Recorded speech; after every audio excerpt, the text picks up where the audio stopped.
Hello everyone, it's Joshua for Future Filmmaker 39 Fraser Reviews, or should I say, Future Filmmaker Reviews with Joshua, where I talk movies, TV, and music. Welcome! Continuing my annual rankings. We're gonna do the opposite of things. Usually I do my worst of the year, but instead I'm gonna change things up.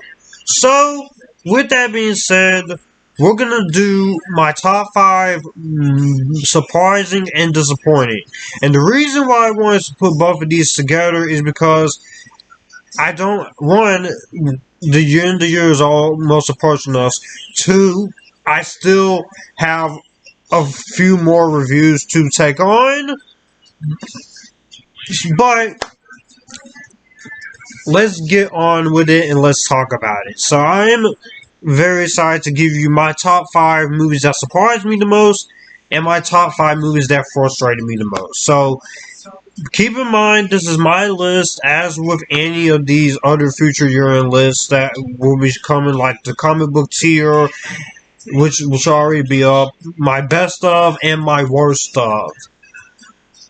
So keep that in mind. And with that being said, we're going to have some fun.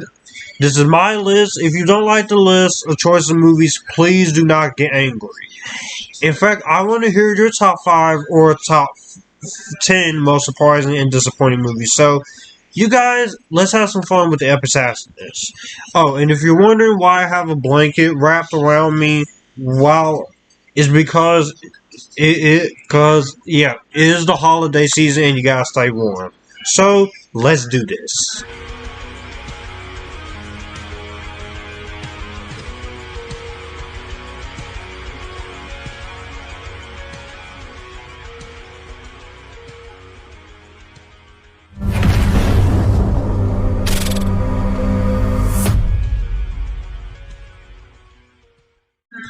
Now, when it comes to the most surprising movies and the most disappointing movies, this is how I would have done it if I actually went with the top 10 list, with the most surprising. I'm going to do my top 5 biggest surprises first. First up, we have Flora and Ulysses. This was a Disney Plus original movie that I looked at this trailer and went, this is not going to be good. But my curiosity got the best of me, and this was actually a really cute movie with this little girl and the squirrel teaming up. It's a superhero team. And while it definitely wasn't anything amazing, I definitely did enjoy Flora and Ulysses for what it is. Billie Eilish, The World's a Little Blurry. This was an Apple TV Plus documentary that I watched, and I went into it curious, and I came out of it actually really liking it. Even to the point where it is kind of an honorable mention in my best of the year.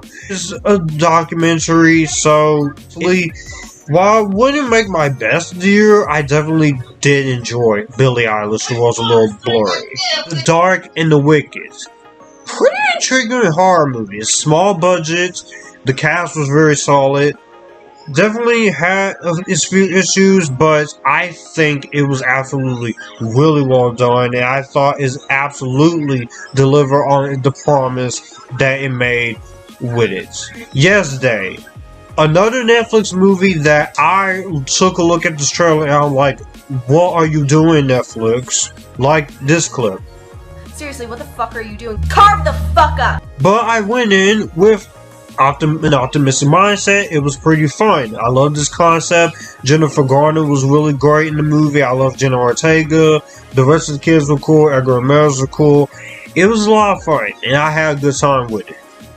Concrete Cowboy, another Netflix movie with Caleb McLaughlin and Idris Elba. This was a pretty nice father-son story.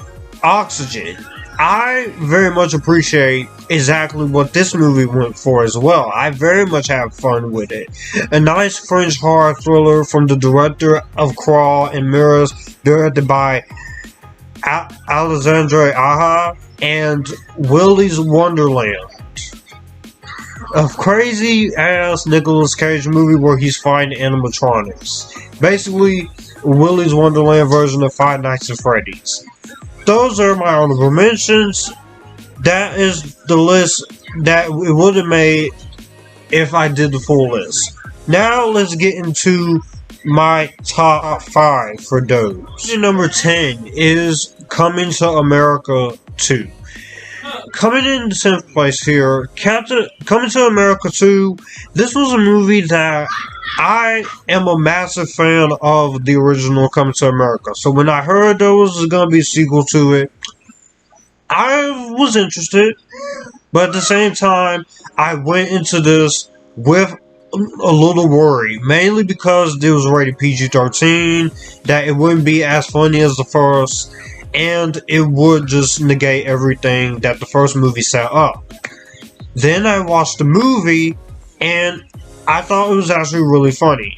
This is one of the movies I did not get a chance to review back in February for Black History Month, but I'm going to make up for it.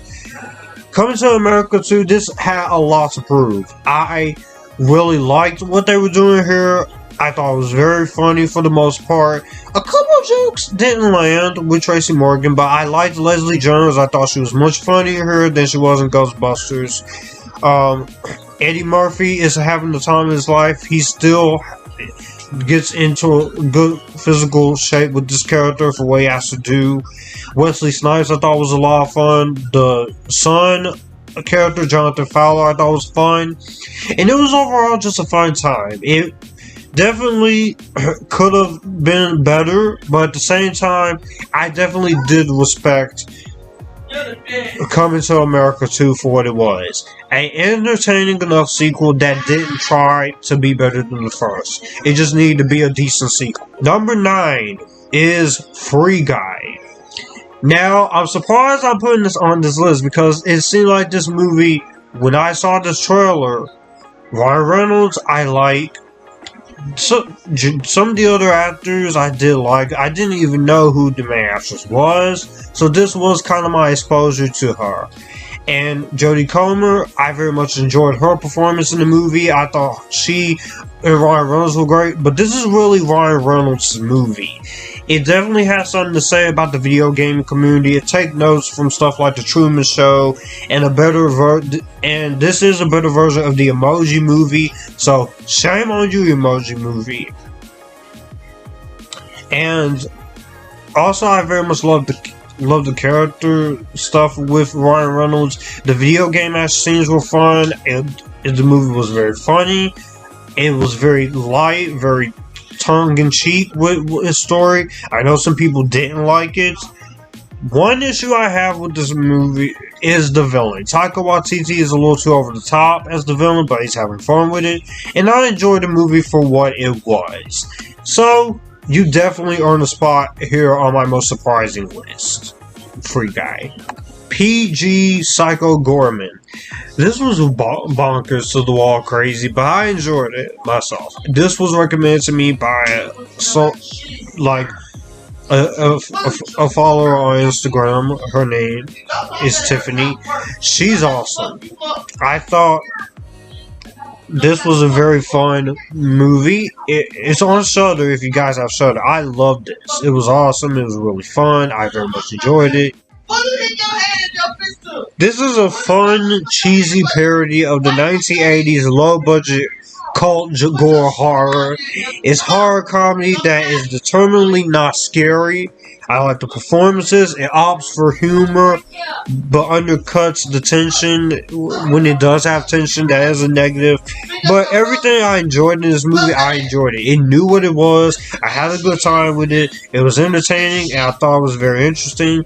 And it definitely delivered on the promise that it set out to do.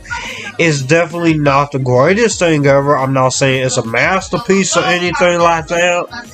But this is a very entertaining, fun time that is... You took Power Rangers and Hellraiser and you made it R18+. Practical effects were fun. The humor was top-notch. The gore is fun to see. If you have Shudder, I like this. This is a fun 80s, 90s B horror movie that I really enjoyed. Next up is Moxie. Now, a lot of people didn't really like Moxie on the level I did, but I still left this movie with entertaining expectations. This movie, it definitely has the finding your voice scenario. It definitely does tell us exactly what we need to know. I definitely did enjoy a lot of this movie was providing. It's entertaining, it's fun. I really like what the story was going for. This movie is a fun and important movie to watch, and I thought it definitely gave you exactly what you wanted to. It's far from perfect. It does challenge points, and there is some rough story arcs, along with some decisions with our protagonist. But she was a likable. This is a movie that I feel like more people should have talked about.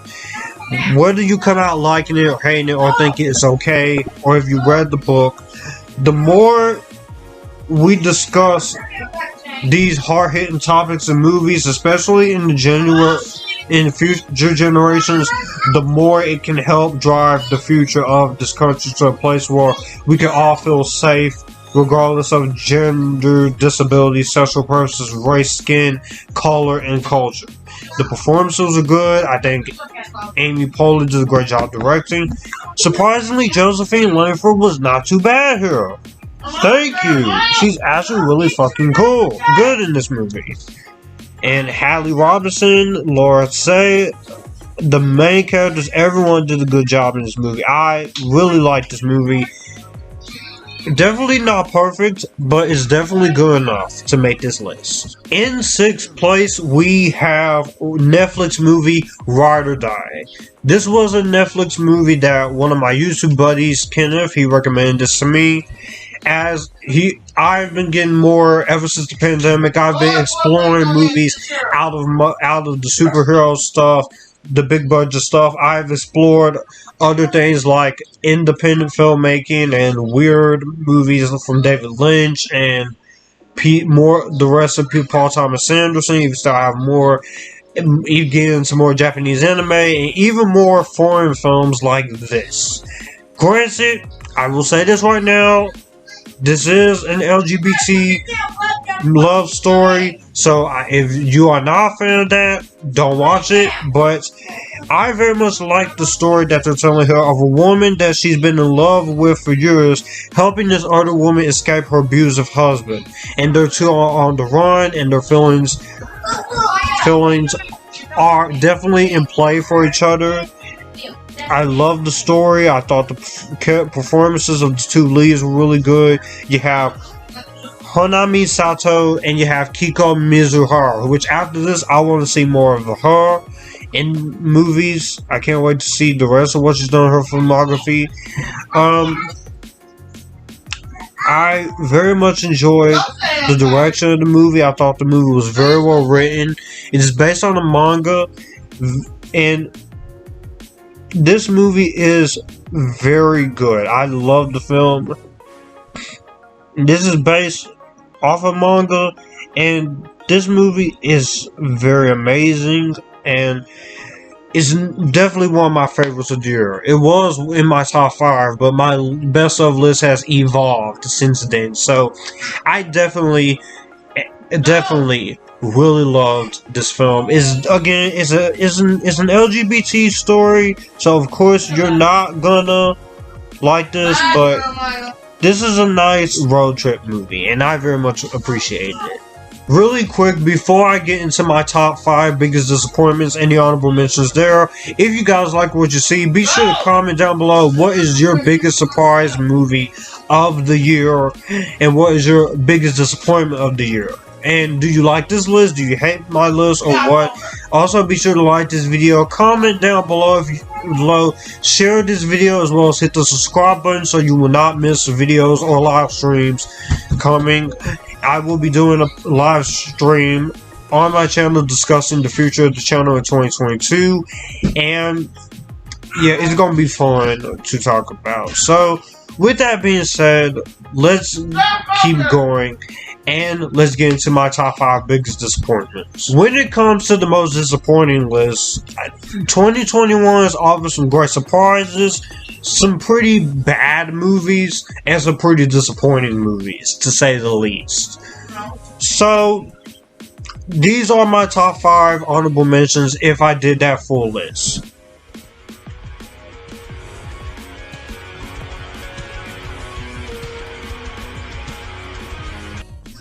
Peter Rabbit 2: The Runaway. I very much surprisingly really liked the first Peter Rabbit. This one, in compared to the last one, is watchable, but at the same time, it's just, I'm not sure. This movie just was a little bit of a frustrator to watch. It has some good voice acting. It does have some interesting ideas, but it didn't really fully accomplish what it set out to do. Thunder Force. This is a Ben Falcone movie directed by him. Stars his wife, Melissa McCarthy, and of course, Octavia Spencer. I don't really have that much more to say about it. I did a full-on review of it. I just thought this could have been a fun superhero comedy, and it was very disappointing. So, and also, this is a waste of Jason Bateman and Mantis herself, Palm Clemente. So, other than that, didn't really care too much for this movie. Voyagers, a movie that started off very strong in the first act and had something really good in the second act. Basically a Lord of the Flies movie in space with great performances from Ty Sheridan, Lily Rose Depp, Colin Farrell, and the movie and good direction for the most part by Neil Berger. This is just a very disappointing movie when it gets to the third act. The third act is what brings this movie down, and some of the character stuff isn't as good as it should have been, but this is in no way, shape, or form a terrible movie. Very Untamed. Good animation, good voice acting, and a good message doesn't really make up for the story of this movie. It's not a bad DreamWorks animation movie, but as a sequel to Spirit, this should have been so much better than what it was. And the last one here is Chaos Walking. Do I have to say any more? This was so frustrating and so disappointing. The fact that this movie had to be delayed so many times and the production troubles that went on, definitely not worth the wait. There's a few things I like, but there's plenty of things in the movie I don't like. And unfortunately, this is one of the only few times where I have to say I didn't like Daisy Ridley in a movie. It hurts me saying that because I usually like her. If you still don't like this actress, that's fine. Just don't hate me for liking actresses and giving people a chance. And a little honorable mention, an extra one will go to Venom: Let There Be Carnage, because I have grown to appreciate the first Venom movie. It's not good. I don't hate. It's not bad. It's not good. It's not bad. It's definitely in the low tier Marvel movies. It's definitely one of the worst Marvel movies they've done. The most frustrating comic book movie of all time. In the disappointing category in my worst of list, but it had enough to make it watchable. Venom: Let There Be Carnage, it is a bit of an improvement, but it still has that same level of problems. The PG-13 does hurt this movie. Carnage doesn't get to be fully bloody, and I just feel like the writing should have been better. And if the script was more tighter and this movie was rated R and Carnage was able to be more extreme as a villain, I think this would have been one of my favorites of the year. But it's just not. Kicking it off with the most disappointing is Reminiscence. This trailer was so great.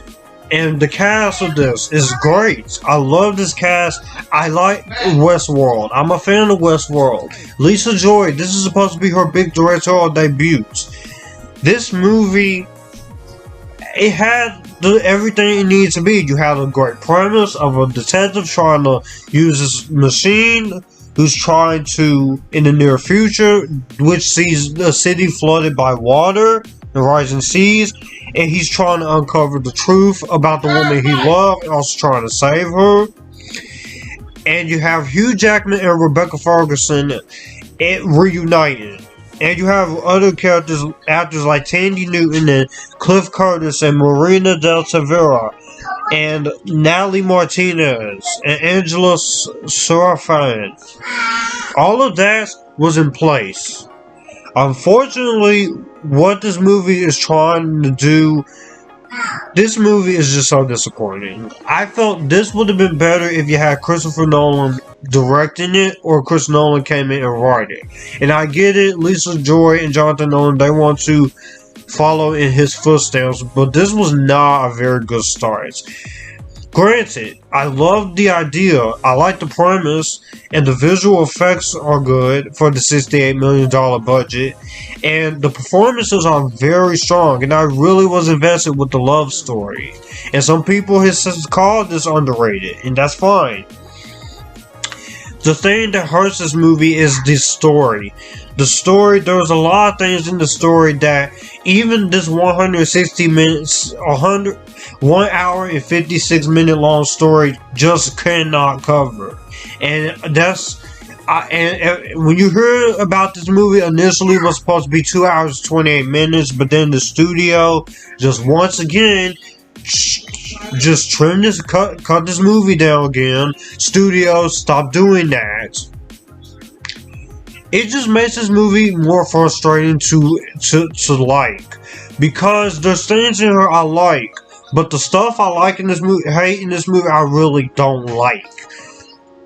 Even as far as going with this whole thing when it comes to Rebecca Ferguson possibly being a killer.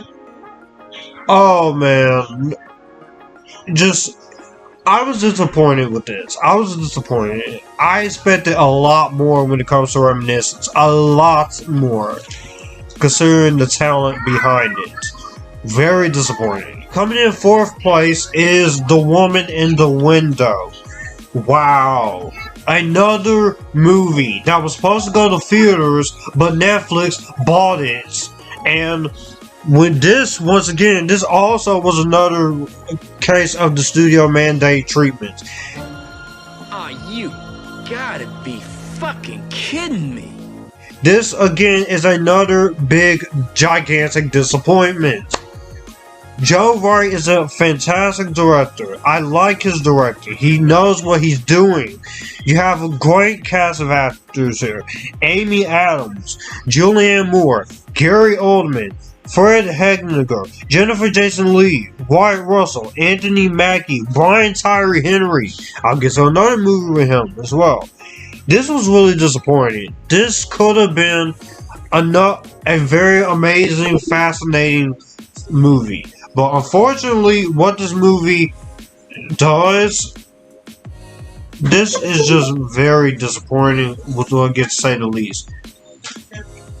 And not only time of that, they had the talent involved and the director involved. There was no reason for this movie to be as mediocre as it is, because it is just painfully mediocre. I'm sorry. And also, this movie is very underwhelming.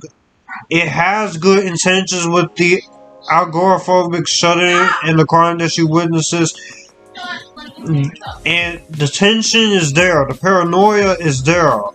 The low-key camera angles, cinematography is there. But the first two acts are very strong. When you get into the last act of this movie, everything in this movie just fails. It's like, this is just really disappointing. And it hurts me saying this because this should have been great. But between everything with the constant delays with this movie and putting it on Netflix, and with the whole studio stuff, I'm sorry. This really just frustrated me to the best of my abilities. Coming in third place, Marvel. I love the MCU. I love these MCU movies. I love superhero movies in general, especially for Marvel. But this hurts me to put on the list. What am I talking about? Marvel's The Eternals. You're on the verge of greatness. We were this close. No, God! Just hear me out. I know there's a bunch of you guys who love this movie, who don't think it's that bad, who think some people don't understand it, or who some people don't really is the worst MCU movie ever. I'm not saying this is the worst MCU movie ever, because none of the MCU movies are bad. Even Thor Ragnarok, which I have problems with, I don't think is terrible. I just think it's frustrating, but I do enjoy it, and I will re-review it to give my thoughts before Love and Thunder. Unfortunately, when it comes to Eternals, you have an Oscar-winning director. Check. You have a great cast of actors. Check. Trailers that made this movie look amazing. Check. An idea that could have been so phenomenal. Check. And when you get into the critical reception of this movie, I was one of those people who, for the first couple of minutes of this movie, I wasn't hating it. I was disagreeing with it. I'm like, this ain't that bad. And then as the movie went forward, and you think this is actually going to be the game changer of the Marvel Cinematic Universe, you go into it hoping for a game changer, and guess what? Gotcha, bitch! Yeah, you don't get none of that you saw in the trailer.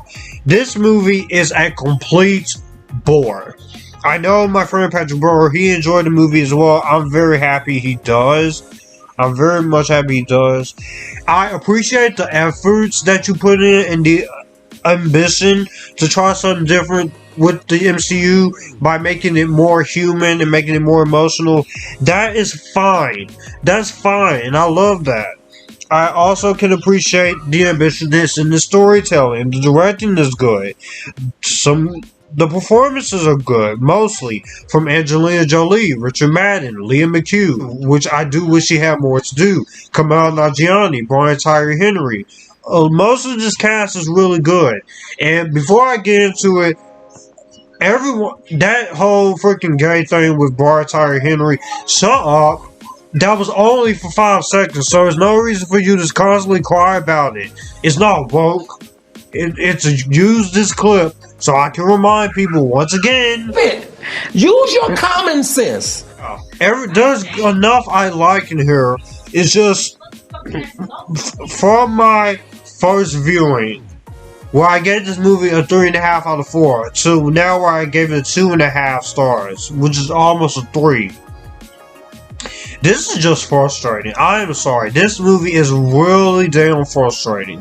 Because, look, what this movie tries to do way too much in the storytelling.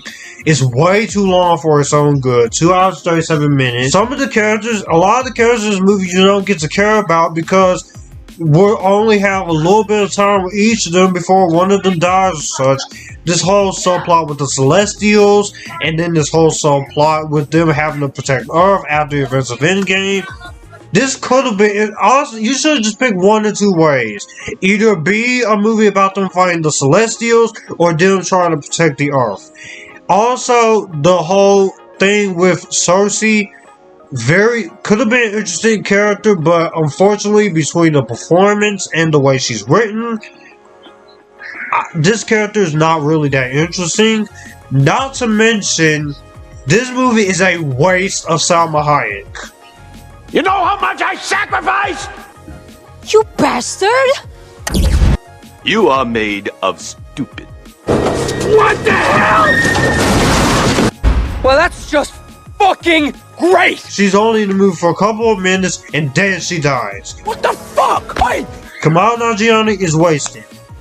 And honestly, I still go by what I said. This should have been a Disney Plus series, like the Green Lantern Corps show is going to be. This should have been a series. You would have been able to flesh out a lot more things. You would have been able to tell the story that you wanted to tell, and you would have been able to accomplish everything you want. Because as it is, this movie is just too much going on for its own good. So it should have been a miniseries, and Athena should have been the main villain. Angelina Jolie should have been the main character, not the main villain. I hope she gets more to do as Athena. Whether it's an Eternal sequel, which I will only see if you tone down the exposition and get more into the action plays, or a solo movie or solo project. Do something with Angelina Jolie. Don't underuse this Oscar winner Coming in second place is Snake Eyes. I love The Rise of Cobra as a guilty pleasure. Retaliation is a guilty pleasure. So when it comes to Snake Eyes, I was excited to see this because Snake Eyes is a great character. I like the idea, and from the trailers, this looked like a fun G.I. Joe movie with Snake Eyes. It looked fun. Then the movie came out. I'm not gonna say this is the worst movie of the year, because there are some positives I have about this movie. There are some things I very much enjoy. I enjoy Henry Golding and Snake Eyes. I enjoyed the action scenes when you can see them. It's visually well done. The visual aesthetics are really good. The action scenes are not the action scenes. The actual score of the movie is good, and the story is very interesting. I also very much like the rivalry between Snake Eyes and Storm Shadow. It didn't have to try so hard to have all these G.I. Joe references. It was trying to be a self-contained movie. I thought Ursula Cabrera was really awesome and really hot as Baroness. She is the best live-action Baroness we've ever gotten. Sorry, Sienna Miller, you might be a good actress somewhat, but you are not Baroness. And I will say that for the most part, it did what it set out to do. Unfortunately, when it gets to other stuff like Scarlet, which Samara Weaving, I like as an actress, but I prefer Rachel Nichols. They don't do anything with Scarlet. The action scenes are very choppily edited, which is the one thing I hate with action movies like this. And some of the writing does hurt this movie a lot. So ultimately, while Snake Eyes is not a complete disaster, it's just a rainy day time waster at best. But coming in number one, I'm pretty sure a lot of Fast and Furious fans are going to hate me for this. They're going to disagree with me on this, but I'm sorry. As a fan of this franchise, I have to be honest with myself, and I am going to be honest with myself. And this is my most disappointing movie of the entire year. And that, of course, is F9, The Fast Saga. Oh, you gotta be fucking kidding me. What the hell? Well, technically, look, I am a fan of the Fast and Furious series. I like the first three. I love Fast 5, my introduction movie to this franchise. Fast 6 was awesome. Furious 7 is my favorite. That's where I feel like it should have ended. Fast 8, I enjoy it. Hobbs and Shaw, I enjoy it. The only movie in this franchise I don't like as much is the fourth movie. I don't really like rewatching the fourth Fast and Furious movie, especially when watching them all together. But F9, this has to be, for me, the most frustrating entry yet in the series, because there's things in this movie I do like. I do like the cast still. I like John Cena as Jacob Toretto. The action, as crazy as it can get at times, I enjoy it. And I do like the story that they're trying to tell. I do like what they were trying to do. And I like a lot what this movie was going for. And at the end of the day, it's another entertaining entry into the Fast and Furious saga. But this is the movie where I have to say this movie is way too cartoonish for its own good at points. This movie, because the story requires you to take this movie so seriously, with both of these plots, you have a plot of them trying to stop Jacob. Then you have this whole plot with Jacob and Dom and their rivalry because of what happened in the past. Because the fact that this movie tries to make you take it so seriously, I just couldn't take it seriously because because this movie, it has a bit of an identity crisis. It doesn't know which one it wants to be. Does it want to be a Fast and Furious movie with the crazy action and fights, or does it want to be a family drama in the Fast and Furious saga about Jacob and Dom going head to head with each other? And the movie, it gets to the point with the story trying to be so deep, to the point where you question, who should you be caring for? The action is still fun, of course. It does keep the themes of family, but it just misses the mark when it comes to the story. And also, none of these characters, you don't feel any sense of tension that they might die. Because at this point, these characters have become increasingly invincible. Well, that's just fucking great! Oh, great! I know that this is a Fast and Furious franchise, so no one is ever dying. Don't even get me started on the way they bring a Han back, which is cool to see that character back. For the Han fans, I do hope it was worth it for y'all, because for me, while I like seeing Han back, I feel like the character, you kind of mess up your own continuity there. And the biggest detriment to this movie is the unnecessary Cardi B scene.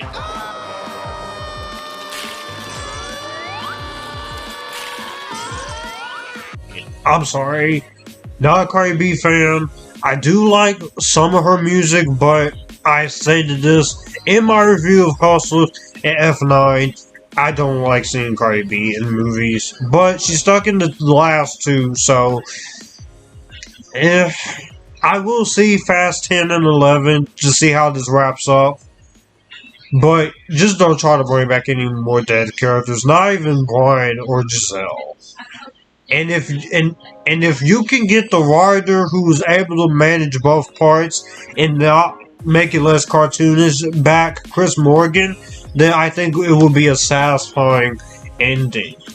But if not, this whole two-part of the Fast and Furious finale is going to be a disappointing trip. So, that was my top 5 most surprising movies and my top 5 most disappointing movies. In the comment section down below, what did you guys think of this? Did you like it? Do you hate it? I'll see you guys in the next one. If you want to see any more videos, the little outro's coming up. You'll get a playlist of videos and some videos right here and right here. And thank you guys so much for watching. Join the Epictasticness, and you guys keep it cool.